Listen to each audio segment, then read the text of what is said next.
this is Sally Wood for Be Inspired, and today I'm going to be showing you how to do some scatter cushions. They're going to be self-piped and hand sewn shut. Or as they call them over here, throw pillows. Depending which country, depends on what they get called. I'm going to be making some big scatter cushions. I'm going to lay the salvage side out for me here, measure from the base there up and mark it. Having done that, I'm going to fold the salvage down. There's my salvages. Make sure those level like that. Just shake it out a bit. Smooth the fabric. So with that, I'm going to cut along the fold like this, all the way. Well, not all the way across. I'm going to measure out in a second. Because the salvage is a little bit funky, I'm going to just cut here and remove it because it's different weights. Pop my measuring stick here, measure across, and again just cut down following my mark from the inside of the salvage all the way down. Now pinching where I've already started to cut across, I'm going to move the fabric over, straighten it out, make sure it's nice and even. Straighten that to here, remeasure to the top, which is actually a little bit off, so you could always do it this way and get the outside salvages involved and wriggle those into place. Lay the ruler down again so I can see where to cut to. Carry on cutting along this edge like this. Just cut down, and I'm going to finish off up here like this, nice and easy. Now I'm going to attach this with a 5/8 seam allowance. Not that going backwards and forwards really helps, it's because I cut it off. Just do it because I always do it, I suppose. I'm going to attach this to the other one. I'm going to open the seam at the back. If you were to do it as a quilt, you wouldn't do it like this. You'd butt everything up, but I'm not. So I'm going to open the seam like that, and I'm going to make sure that the seams line up, which is basically what you do in quilting. You usually have both seams up so they lock. Because the fabric's so thick, I don't want it locking. I want it to be open. That under there. So from just that side of the seam, double check that everything is where it needs to be, because you don't want to be undoing it if you can help it. So that's where I want it. Pop that underneath, 5/8 seam allowance, and sew to the end. When you get to the end, flip it over, double check that your seam is where you want it, pop that underneath, go back a little way, and then sew all the way to the end. I'm running this along the outside edge, and that's about 3.5 inches. I'm going to just cut up here at 20 all the way along. Just make sure if you're doing something like this that you keep it even, otherwise it won't look very nice. The finished size of this cushion has to be 20, but unfortunately there was a bit of trouble with the way the fabric had been cut, so I'm going to be a little bit creative. It's for a neighbour, I'm sure she's not going to be that upset with me. You can see this isn't very level, so I'm just going to put this mark here, the 3.5 on the stitch line, and use that as my guide to cut all the way across, like that, to the top. I'm going to twist this. The first thing I'm going to trim up is along here. I'm going to make sure that that is all 3.5 inches from the seam here on up, and it should be for this one, no, just a little bit out. I'm going to just line this up, trim this back to 3.5 so that it's nice and even, and the same along here. Once I've got the line on the stripe here, I can then use that as my guide, so I'm just going to carry on going. Now I'm going to work my way up the second side. Again, I'm going to lay that mark at 3.5 down here and cut this off at 20. Just keep straightening it all out as you go. I would normally iron, but I don't want to leave any press marks, so I'm having to finger press it out rather than iron it out, which is a bit irritating. The finished size is 19 by 19. I'll put it on its side. This is the side and that's the bottom. And I'm going to slide this under with a 1/2 inch seam allowance. I'm going to sew the piping on all the way around. Before I start, I'm going to just flatten the seam out to start off with, and I'll check it as I get here because it usually gets knocked back and I don't want that to happen. It's on the longest stitch, number 5, and the needle is where it should be. Seam is flat as I come in here. I'm just going to carry on into the corner. As I get to the corner, I'm going to cut in on the flange of the piping at a 45-degree angle and sew into that corner. Drop the needle down, lift the foot up, twist, and then swing that back round underneath. Usually I'd go back and then let it slide into the cording foot and carry on to the end. Now as I come into this corner, again I'm going to flatten the seam out because it's really thick fabric, and sew across into the corner. As you get there, cut the flange at a 45-degree angle, sew on in, needle down, foot up, twist, make sure it's where it needs to be, everything round and in like that. And as I get here, again, I'm going to open up the seam underneath and sew on over until I've got all the way around this cushion top. I'm going to show you how to join the piping, and I've realised when I look at some of the films that it's not that obvious. I'm just going to cut back here a little bit, and I always twist that over, it's easier, otherwise you're fighting the piping. So I'm going to cut this one back too, just like this. Usually I fold it back that way, but I've already got this cut, so I'm going to make sure that I remember to cut it this way. You need both sides going the same way, otherwise you're going to end up with things facing the wrong way, and that's not such a good thing. So just trim back that so it's nice and even. Pull these out, otherwise they'll distort the way the piping is going. Fold that over, and I'm going to allow about an inch, which comes from here to here. I'm going to fold that back 45 degrees as well and cut that along the fold, although in this case I can actually use the stripe. And what I do is I fold that back over and I go in between the two, so that's about nearly half an inch of a seam allowance. I'm going to fold my fabric like that so it's over, and then pop it under here. So I've still got my fabric together, raw sides together, wriggle that under here like that.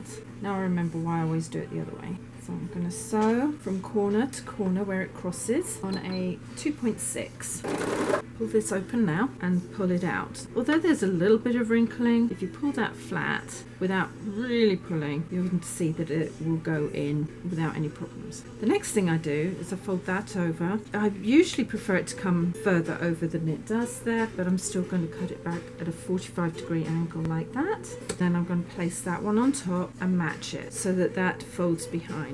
Make sure the piping fabric is open, push that into the center, fold the fabric over. I'm going to slot this end like this under the piping foot. Extend the stitch to the longest, which is a 5, and start sewing. As you come to the join, just reposition everything where it needs to be. Make sure that the seam is open and carry on going. Once that's done, I'm going to return to the top here. Pull this into position like that. Just kind of push it and just make sure that it goes in evenly. Place the bottom of this cushion here and the bottom of this cushion on the underside like that. Match the corners. I'm going to start sewing midway along here. Shorten the stitch to 3.5, go across and down to a 3 so it cinches into the piping. Start sewing. Now do forward and reverse. Makes life a lot easier. Into the corner, and when you think you're in the right place, put the needle down, pick the foot up, double check and twist if it is. Re-cinch everything and work your way on round the cushion. The only thing I do need to do is make sure that this seam and that seam line up, and again make sure that they are open. Pinch those together and work towards there.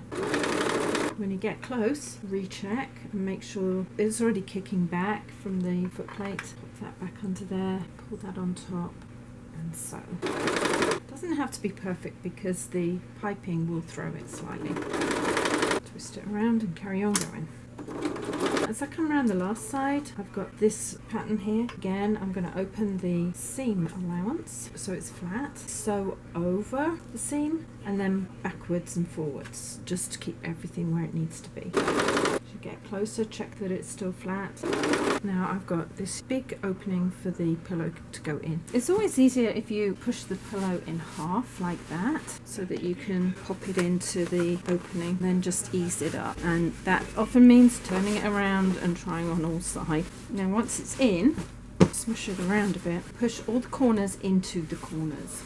Another thing, when you've got things like this, run your fingers along and open all the seams up like that. They should hold. They've got the cushion pushing them into shape. So that's there. I'll twist that over and do the same on this side. Nice and easy. And now there's no defining ridge. If you had everything on one side, you'd have a big ridge there, but you don't now. When I sew everything in, I always push the information back. You've got your 1/2 inch seam allowance going in, and just pin that like that into place. I usually start both ends like that and work into the middle. Then you don't have this big gap at one end or the other. You should have been able to spread it all out. So That's there. Pull it, fold and put the next one in one side and the next one in the other side until it's all done. It's a little bit gappy here and here and here. So as I sew it in, that will all come into place and be even. Cut back any loose threads if you find them like that.